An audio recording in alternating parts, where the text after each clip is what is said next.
Hello and welcome to another Bearded Geek toy review. In today's episode we're looking at this, a Batman 85th anniversary free figure set from Spin Masters. Stay tuned.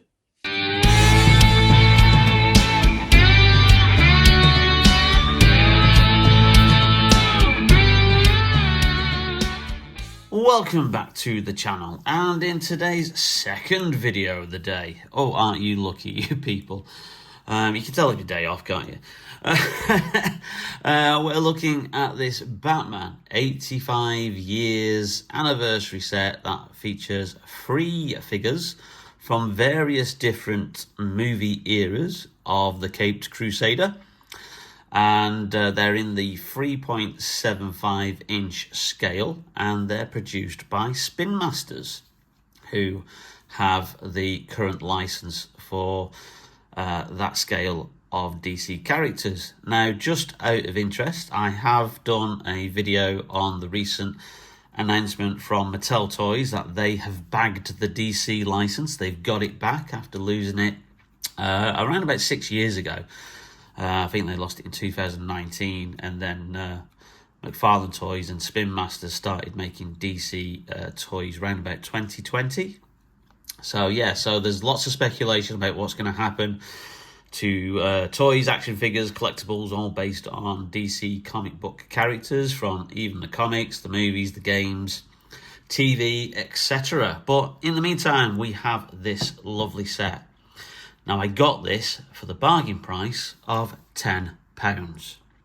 Yes, you heard that right, £10 from Amazon.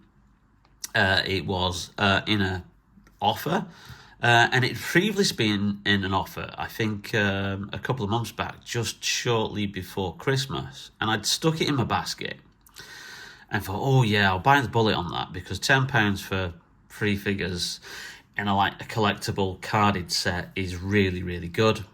And then unfortunately I forgot about it, and then it went back up again. Now, I think it normally retails for around about £20 to £25. And even when you think about it, in the grand scheme of things of action figures, if you think about how much the 3.75 inch Star Wars vintage collection range is, they're £15 a figure on card.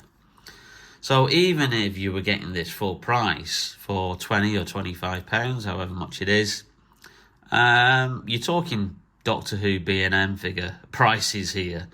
So then to even see it reduced again back to £10 and then pick it up now, I'm really, really chuffed with that. So it's got free figures, all obviously Batman, but from different movie eras. So we got the Michael Keaton Batman from Batman Returns. We've got the Christian Bale version of Batman from the Dark Knight trilogy. And then we've got Affleck from Batman vs Superman. And obviously Suicide Squad, Justice League, Zack Snyder's Justice League, whatever ones you want to think. Oh, yeah, also The Flash. I keep forgetting he's in that movie. He's one of the only good things in that film. Certainly not the CG. So great packaging. And obviously, as you can see, it says that it includes them all individually carded inside. You've got the Batman 85 years logo. Last year, it was obviously the 85th anniversary of Batman's debut in 1939 with Detective Comics number 27. And then on, you've just got some bat motifs on the side. And then on the back, we've got some more details here of showing you the actual individually carded figures. And then you've got your usual safety bump all on the bottom, and obviously you see the Spin Masters logo because this is made by Spin Masters. To be fair, I've never really noticed Spin Masters much. I know they do more kind of like what I would deem as proper toys aimed at kids, as in like not kind of like, you know, toys, action figures that are aimed at like a more adult collector's market, which is the kind of stuff that I buy. But yeah, I just loved this kind of like pack, and for £10 you can't go wrong. So let's crack it open and have a look at the individual carded figures. Just to say, they do actually come in like an inner tray in the packaging, which is really, really good, because that means that you've got less chance of the card backs being damaged. So that's a nice thumbs up there to Spin Masters for that.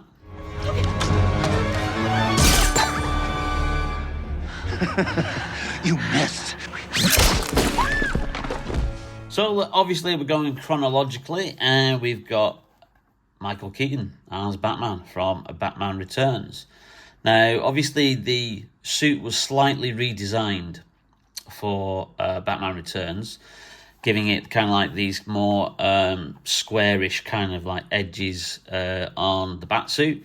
In the original 1989 Tim Burton Batman, it was more kind of like looked more anatomically kind of like correct, as if like Batman had been working out, got himself a six-pack and then kind of like painted his body black. So it was kind of like it's stepping it up to a better, I think, design aesthetic there, looking more like armor. So you've got nice Batman's 85 years logo on there, which, as you can see, is a little bit gold and embossed. That's really, really nice. You've got the Batman Returns logo there. You've got a kind of like, it's not a photograph, it's like a CG render of Michael Keaton. So I think it's more or less a scan of the actual figure itself. And then on the back, you've got the same there. Bit disappointing that you've got kind of like a lot of safety bump on here, which, you know, in a set like this, I get why you have to do it, but you could have like just lowered it a bit and perhaps put a little bit of a bio up of what happens in Batman Returns. But again, you've got the same image, but you do have some nice background art of old Batman comics from the 60s, 70s and 80s. And that's more noticeable on the back of the actual main box. But you can see, obviously, there's a picture there of Neil Adams' Joker, when they brought the Joker back in the early 1970s after the Joker had not been in the comics for quite some time. And kind of like revamped him, rebooted the character as it was. Sorry, I keep hitting my watch on my cup of coffee. So that's that clinging sound you can hear. But yeah, so the actual figure itself, let's just have a closer look, because I am going to be keeping this on card, so I won't be opening the actual figures. And as you can see, I think they've captured Michael Keaton's likeness brilliantly, especially in this scale. This scale is very hard to capture likenesses, but they've got that Michael Keaton scowl that he used to do very, very well. And as you can probably see in the back, it is a cloth cape that the action figure has, which is always good, I think. Certainly with these characters, it helps with the posability. Even though these are not much articulation, you've got, obviously, I presume the head will turn. You've got a couple of points of articulation at the elbows and the shoulders for the arms.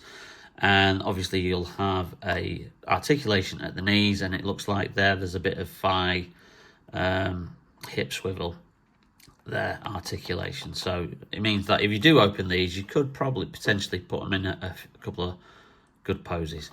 No accessories, so there's no batarang, there's no bat grapple gun, which is a little bit disappointing, but for this price point, I am not complaining. So that's Michael Keaton's Batman from Batman Returns.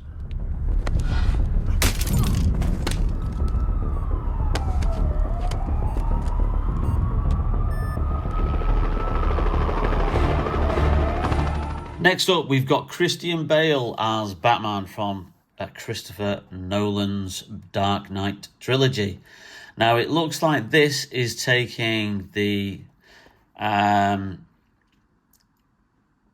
design from the Batsuit as it appears in The Dark Knight and The Dark Knight Rises rather than Batman Begins, because the Bat logo on the Batman Begins suit is a lot more prominent, a lot larger, and there's less of these kind of like armored panels that you can see. It's more one piece, very, very similar to Keaton's Batsuit.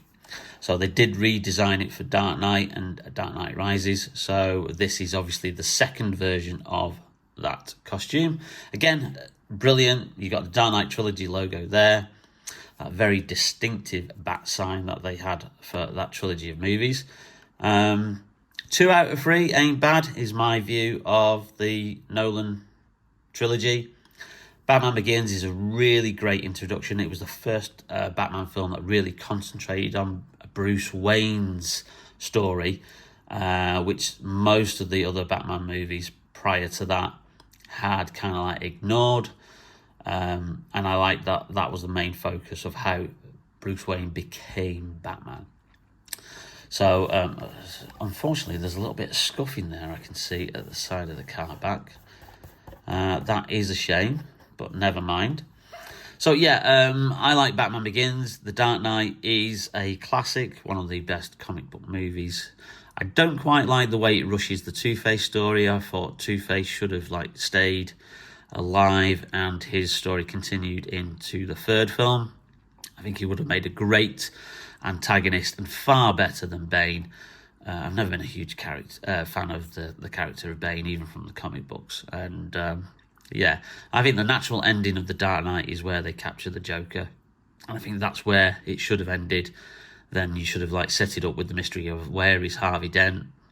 And then obviously then in the third film you could have reintroduced Two-Face. But I understand there's quite a few changes made at the end of that movie due to Heath Ledger's death, sadly. So, Dark Knight Rises is okay, but it is a bit ponderous at times.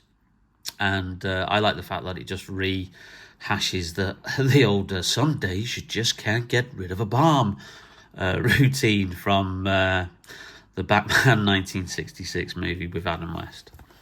Again, on the back, you've got that lovely kind of CG render image of Bale's Batman. And again, all the safety bump. So there you go. That is Christian Bale's Batman from the Dark Knight trilogy.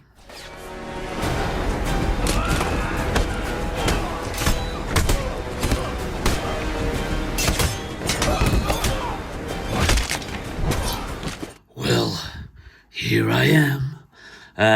Here he is. It's Affleck. Now, if you're obviously a regular viewer of my Batman reviews, and you'll see that any figures related to Zack Snyder's Justice League or Ben Affleck's version of Batman, I'm a huge fan. I think he's the best kind of comic book accurate version on screen. I really did like him. It's a bit of an Andrew Garfield situation. I'll keep this brief because I've banged on about it in far too many other videos. But yeah, perfect casting, but not necessarily the best execution. And again, that was the same with Andrew Garfield. Perfect Peter Parker and Spider-Man. Absolutely, he is the best movie version of that character. You may disagree with me, but it's my opinion. We're entitled to one. But Amazing Spider-Man 1 and 2, not necessarily the best Spider-Man movies. However, I like the fact that Andrew Garfield then got to redeem his version of Spider-Man in Spider-Man No Way Home. And I hope that one day, perhaps, we finally get that Ben Affleck Batman movie versus Deathstroke. Deathstroke. Because by all accounts, industry insiders said it was one of the best superhero scripts that had been written, that people had read, and it's just a shame that out of this moment in time it's never going to get made. So hopefully, perhaps if they do, James Gunn allows an Elseworlds kind of film further down the line, perhaps Snyder and Affleck can come back and finish off that storyline. But yeah, you've got a nice CG image there of Ben Affleck as his version of Batman. You've got the Batman versus Superman logo there. And you've got, obviously, the same on the back. And, just a closer image of the figure. Now, one thing that I didn't really notice, and you don't really notice, and it's mainly down to the cinematography of the movie, is that the Batman versus Superman suit is very much in these colours. The gauntlets and the boots are very much kind of a very darkened gold colour. Not as bright as his utility belt, but that's something that never really comes across in the movie because obviously the way it's been filmed. But yeah, they weren't completely black. So I like the fact that they've done kind of like that colour scheme on this version of the figure. And with regards to, obviously, if it captures Ben Affleck's likeness there, a little bit. He's got a very distinctive chin. I think you can even kind of like spot a little bit of the dimple there that they've got. But yeah, that's great. Absolutely love these card backs, these figures, and it's a great bargain. So that's Ben Affleck's version of Batman from Batman vs Superman: Dawn of Justice. So I briefly showed you the back of the packaging earlier, but just to obviously show what the back image is underneath the images of the card backs, you've got various panels or issue covers of Batman artwork throughout the years. Obviously, you've got the Neil Adams issue of Batman that reintroduced the Joker in the 1970s. You've got a very cool Bob Kane, Bill Finger original Detective Comics 27 image there that I can make out. You've got Jim Lee's version of Batman, probably from the Hush storyline that was in Batman in the early 2000s, which still remains one of my favourite Batman stories. And then you've got a couple of other images. I think these panels here, you can't quite see them, but I think that's Jim Aparo, who was another great Batman artist from the 1980s. And then the other ones you can't quite make out. But it's nice that they've put those artwork images on the packaging. So there you go, the Batman free figure set from Spin Masters for its 85th anniversary last year. Really is an absolute bargain. Even if you get this at the current price it is on Amazon at the moment, which is 20 quid, I still think you're getting a bargain. Free figures for £20 in this day and age, with the prices of action figures being what they are, you can't go wrong. But I got myself an absolute bargain. For £10, I cannot complain. And I love the fact that they're on like unique card backs. They're not loose in the packaging. So you can either display them in the box or you can display them individually. I've not quite figured out where they're going to go because I'm rapidly running out of room. But I love these free figures, and this free figure set is an absolute steal. So heartily recommended. Well, thank you very much for watching, and if you did like the video, then please leave us a like. It really does help out the channel. And also share it out to as many Batman fans or fans of action figures or collecting as you know, because that also helps spread the word of the channel and sends up the subscriber rate. Thank you once again to all those people who've recently subscribed, and those who continue to subscribe to the channel. Really is appreciated. Lots of cool new stuff to come, but in the meantime, take care, stay safe, and we'll see you very, very soon on Bearded Geek Toy Reviews. Bye now.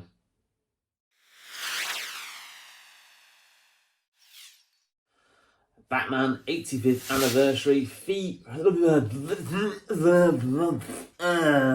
can't get my bloody words out. Try again.